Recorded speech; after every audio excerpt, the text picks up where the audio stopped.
Merhaba araştıran insanlar. Gazi Mustafa Kemal Atatürk hakkında ölümünden yıllar önce gelişen esrarengiz olayları aktaracağım bir Kült TV videosuyla sizlerle beraberiz.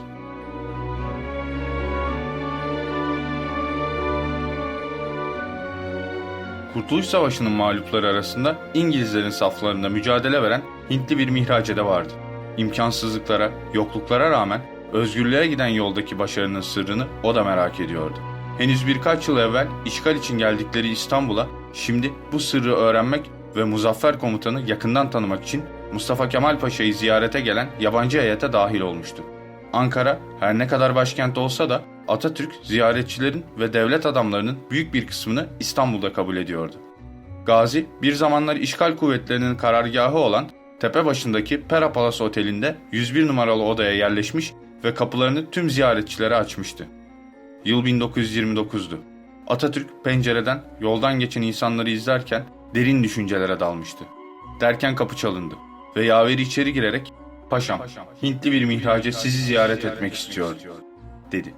Gazi şaşırmıştı.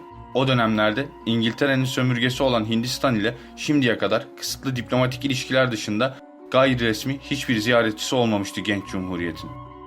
Mustafa Kemal Paşa merakla "İçeri buyur edin," dedi. Az sonra içeriye ilginç tuğlu sarığı, cicili bicili altın işlemeli elbisesiyle bir mihraca girdi. Kahveler içildi, sohbetler edildi. Devrin sorunları uzun uzadıya tartışıldı. Atatürk'ün merakı yerine hayranlığa bıraktı. Gelen düşman bir ziyaretçiydi.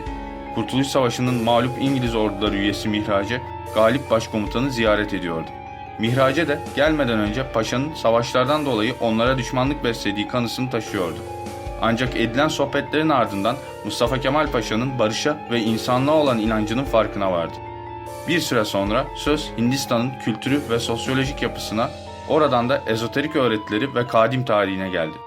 Gazi'nin bu konulara olan merakını iyi gözlemleyen Mihrace, Hint öğretileri hakkında kapsamlı bilgiler verdi. Daha sonra paşanın iltifatlarına mazhar olup Atatürk tarafından kendisine altın işlemeli bir cep saati hediye edildi.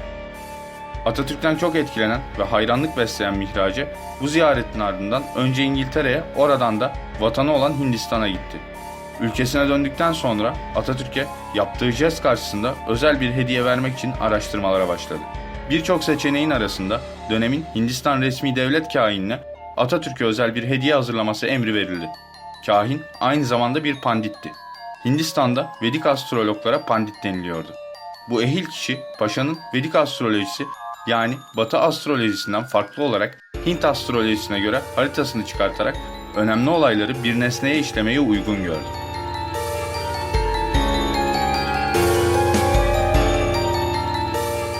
Astroloji, kişinin kendi içindeki potansiyellerine, kişinin gücüne ve bu hayata geliş nedenine ışık tutan bir ilim ve öğreti biçimi iken, Hint astrolojisi ise bu yolculuğu ruh vasıtasıyla yapan, ruh ve bedeni bir bütün olarak algılayan, sonuç alırken kaderi, karmayı, ruhun kendi labirentlerini de sistemin içine dahil eden eski ve kadim bir astroloji türüdür.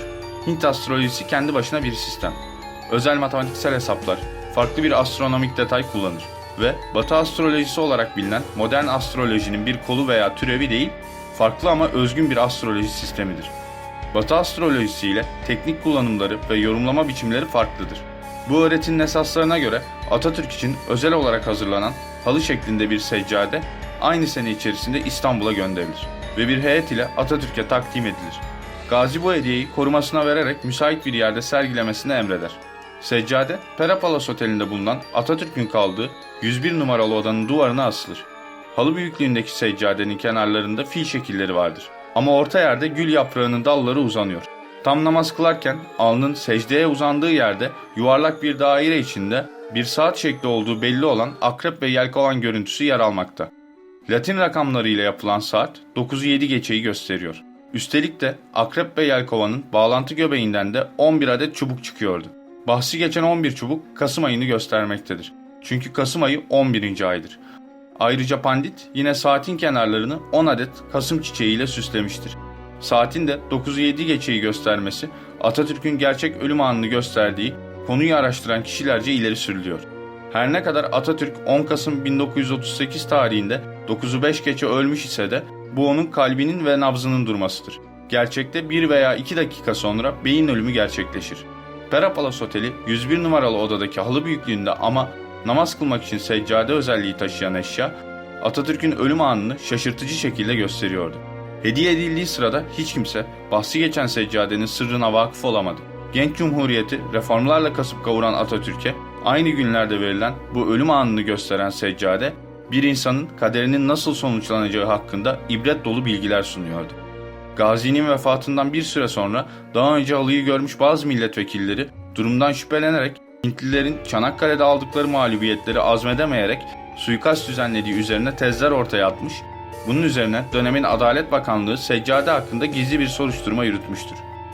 Tahkikatta kayda değer bir suç olgusuna ulaşılamayıp dosya takipsizlikle sonuçlandırılmıştır.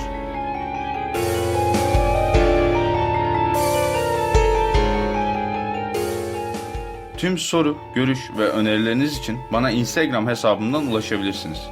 Araştırmalarımızın gelişerek devam edebilmesi için videoyu Facebook, Twitter gibi platformlarda paylaşmayı, yeni videolarımızdan haberdar olup araştıran insanlar topluluğuna katılabilmek için Kült TV'ye abone olmayı unutmayın.